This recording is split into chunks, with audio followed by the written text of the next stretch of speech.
respecter un agenda caché. Et pourquoi vous refusez Kadima? Ben, je crois que je l'ai dit ici, oui, pour plusieurs raisons. Oui. D'abord, sa candidature a été accompagnée des menaces et des intimidations. Là, c'est une preuve palpable. Vous vous souviendrez que nous avons tous signé le 23 juillet un communiqué conjoint dénonçant des intimidations, des menaces autour du travail qu'on faisait, et c'était autour de la personne de Kadima. Alors, bizarrement, les mêmes personnes qui ont été menacées, qui ne pouvaient même pas passer la nuit chez eux, ont changé d'idée du jour au lendemain. Ça signifie qu'ils ont cédé aux pressions. Deuxièmement, c'est une candidature qui a été accompagnée de tentatives de corruption. Imaginez qu'un religieux vienne trouver un autre. Écoutez, c'est le candidat du chef, hein, la JP est là, si vous voulez, c'est fait. Vous comprenez ça?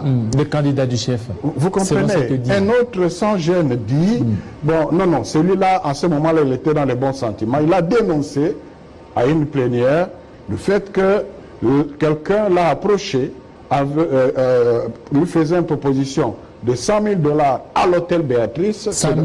Oui, à l'hôtel Béatrice, s'il soutenait ce candidat-là. Bon, nous sommes des religieux. Il y a quand même un minimum d'éthique dont nous devons tenir compte. Et nous-mêmes, en élaborant des critères de sélection, on avait catégorisé à des critères techniques, et sur ce plan-là, personne ne reproche à Kadima sa technicité, mais il y a le volet éthique. Donc, vous comprenez? Alors, et une autre preuve, si vous voulez, quand ça s'est bloqué là, curieusement, ce sont les acteurs politiques qui soutiennent les candidats dont il est question ici, qui sont venus vers nous, vers l'ECC particulièrement, pour leur faire pression, pour qu'ils se désolidarisent de la Senko. Vous comprenez? C'est une affaire entre confessions religieuses. Pourquoi est-ce que ce sont maintenant des politiques qui viennent négocier avec nous? Le président de l'Assemblée nationale, l'honorable Mbosso, m'a demandé de venir à faire cette audience pour m'informer de la situation maintenant pour élire le prochain président de la CENI. Il a eu des réunions avec les ambassadeurs de l'Union européenne. Il m'a bien informé et on espère qu'il y aura une solution, un consensus qui va pouvoir avancer la sélection de le prochain président de la CENI, parce que, comme on avait dit, on voudrait avoir une élection en RDC en 2023 qui sera bien faite, transparente, équitable et qui va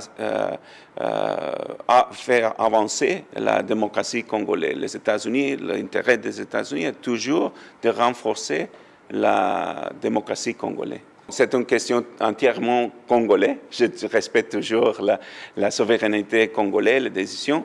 Le président Mbosso m'a demandé de me réunir avec les conventions religieuses. Je l'avais fait pour comprendre la situation, mais c'est la décision du président de l'Assemblée nationale et de la confession qu'est-ce qu'ils vont faire prochainement. Et on est ici pour bien entendre la situation et de bien comprendre qu'est-ce qu'on est en train de faire pour renforcer la démocratie congolaise et d'avoir une bonne élection en 2023 dans le cadre de la Constitution. Je suis très heureux que tout le monde est d'accord qu'il n'y aura pas de glissement. Ça, c'est important. Mais maintenant, c'est question de faire avancer le processus et les préparations pour l'élection en 2023. La Chambre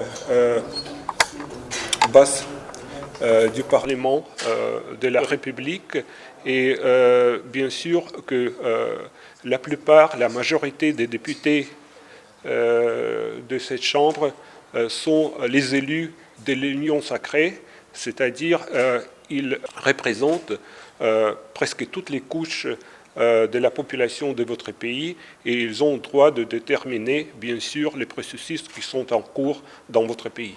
quand on parle de l'apport, notre position est très claire.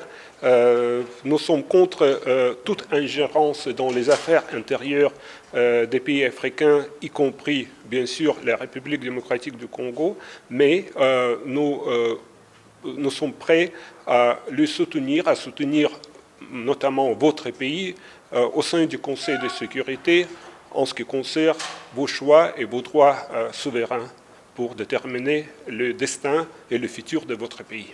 Nayaki kotika question d'actualité, on a adressé na ministre d'État, ministre de la Justice ya mboka na biso. Eza question d'État adressée et pas naïe pour yende azokamba justice ya mboka. Et puis c'est plus concernant les politiques. Eza na baoyo baza na kati ya politique na mboka na biso qui sont en province, bamusu baza na Kinshasa. Petoyoki ke bango bandeko na biso wana ya politique bazo alimenter insécurité na este ya mboka na biso. Non, nakanisi motuna oyo touti kotuna na ministre ya justice ba congolais nyonso il faut batuna yango. Président ya Assemblée nationale ye moko mukolo musu awa toyokaki alobi ba député il faut babima na ba groupe armé. Porte-parole militaire, ya gouvernement militaire ya Nord Kivu auti koloba keza na ba politiciens ebele baza na Kinshasa bao bazo alimenter insécurité na este ya mboka. Alobi peke ba rapport ezali bango basi batinda ba rapport. Donc c'est tout à fait normal à ce stade toyeba batuana baza banani. Parce que bandeko na biso bazo kufa. Guerre ezo silate. Souci ya mokonzi ya mboka na biso nyonso il faut guerre sila. Mais soki eza na bandeko na biso ba congolais bao baza na Kinshasa bazo alimenter insécurité pour na ba intérêt na bango moko nakanisi il faudrait que ministre ya justice apesa biso ba kombo toyeba bango pe justice et s'occuper na bango. Ezaka souci o toza nango biso nyonso ya kosilisa penza guerre na est ya République démocratique du Congo. Donc soki eza na bandeko oyo ba congolais bao baza sima ya bitumba oyo ezosalema na est ya mboka na biso, il faut dénoncer bango, identifier bango, traduire bango na justice. Je suis venu pour déposer une question d'actualité adressée à Madame la ministre d'État, ministre de la Justice, en rapport avec les agissements de certains politiques qui seraient en train d'alimenter l'insécurité à l'est de la République. Ça n'a rien à voir avec le rapport adressé évidemment à l'Assemblée dans le cadre de nos travaux dans la commission défense et sécurité que je préside. Mais ça, c'est dans mes prérogatives de député où je me pose la question. Il ne faut pas oublier qu'à un certain moment, le président de l'Assemblée nationale avait demandé aux députés de quitter les groupes armés. Et il n'y a pas très longtemps, le porte-parole du gouvernement militaire du Nord Kivu venait de dire de manière très claire qu'il y a des rapports concrets qu'on envoie à la hiérarchie. Et je pense qu'il est grand temps que nous puissions savoir de manière très claire quel acte concret Madame la ministre d'État, en tant que gestionnaire du ministère de la Justice, a pris pour essayer de clarifier cette affaire. Mais aussi, nous aimerions connaître nommément qui sont ces politiques qui seraient en train d'alimenter l'insécurité à l'est de la République.